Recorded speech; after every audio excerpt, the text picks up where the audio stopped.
So first you idle it for a few minutes to get the oil circulated. Then you let it sit for a few minutes to settle.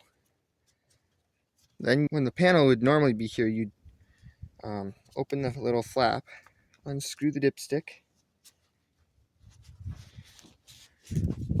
wipe it down. Then you insert the dipstick back in, and you do not screw it in. This is very key. I've seen some people that mess up with that. On this Yamaha and on Kawasaki, Hondas, mostly the Japanese brands, I see you're not supposed to. I don't know if it's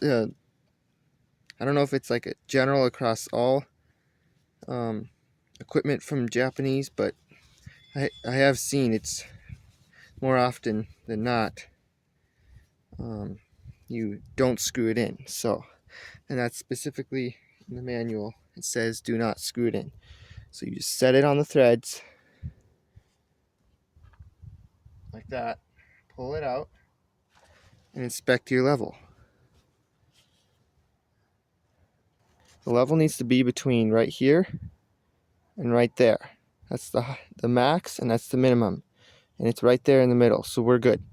If it doesn't show up on the dipstick, you need to add some more to get it in this safe range right here.